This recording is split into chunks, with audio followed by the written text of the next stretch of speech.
Good morning, and today it's lesson 327. I need but call, and you will answer me.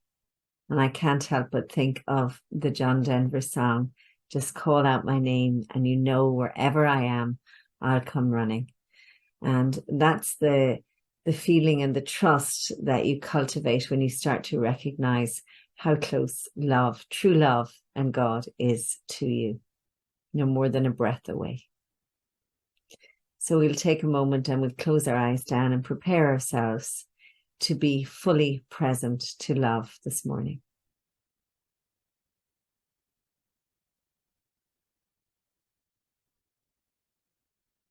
Inviting your mind to clear.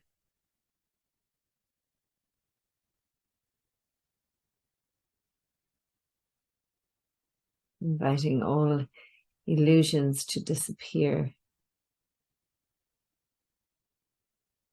And to come into the pure presence of this moment.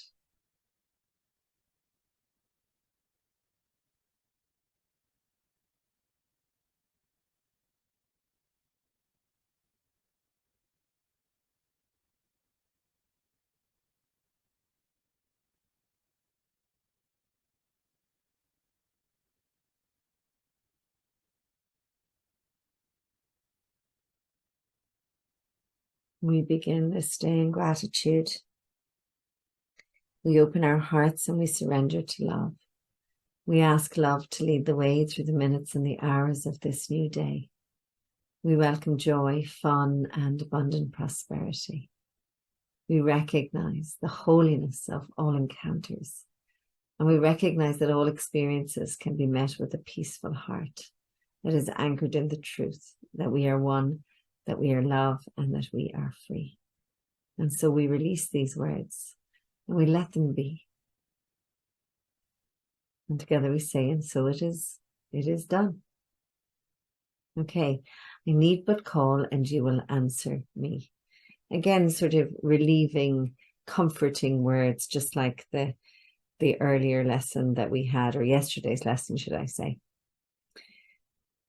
I am not asked to take salvation on the basis of an unsupported faith. For God has promised to hear my call and answer me. Let me learn from my experience that this is true, and faith in God must surely come to me. This is the faith that will endure and take me farther and still farther on the road that leads to God. And thus I will be sure that God has not abandoned me and loves me still, awaiting on my call to give me all the help I need to come to God.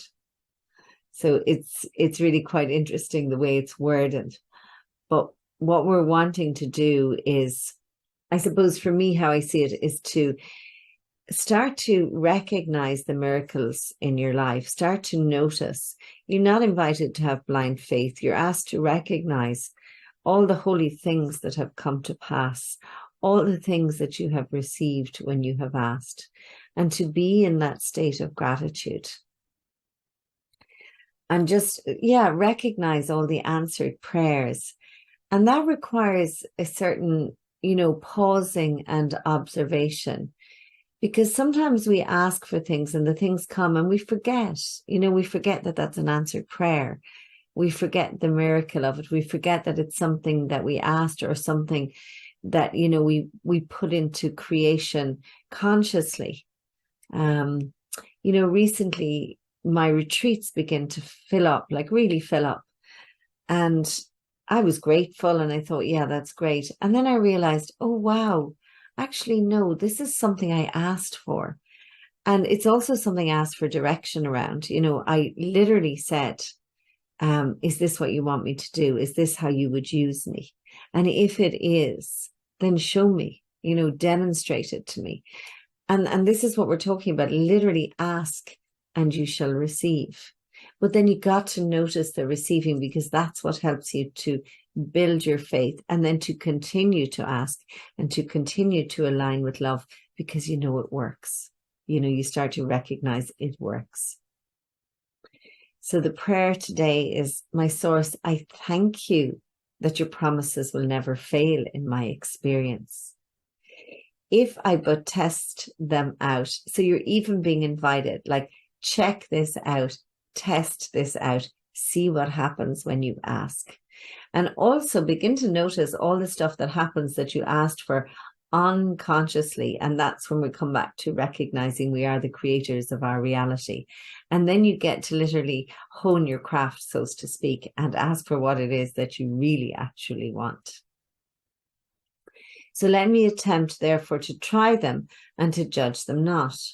Your word is one with you. You give the means whereby conviction comes, and surety of your abiding love is gained at last.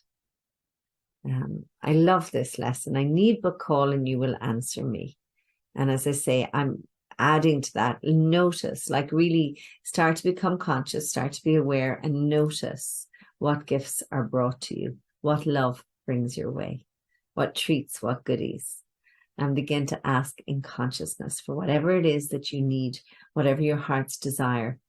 And what I do is I add to my asking, if it be thy will, or if it be for the highest good of all. Because then you know, it's a complete surrender, because sometimes, you know, we're asking and at the same time, you know, we're not sure, am I asking from a place of love? Am I asking from a place of lack, a place of fear? Do I think that this is the thing, the very thing that's going to bring me happiness? So adding to that sort of surrender is some sort of a statement of surrender is really, really powerful as well. I feel anyway, to add to your practice that.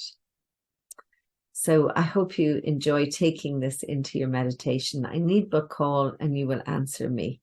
And even begin to look at all the times in your life where love was there waiting, answering a call that you had put out.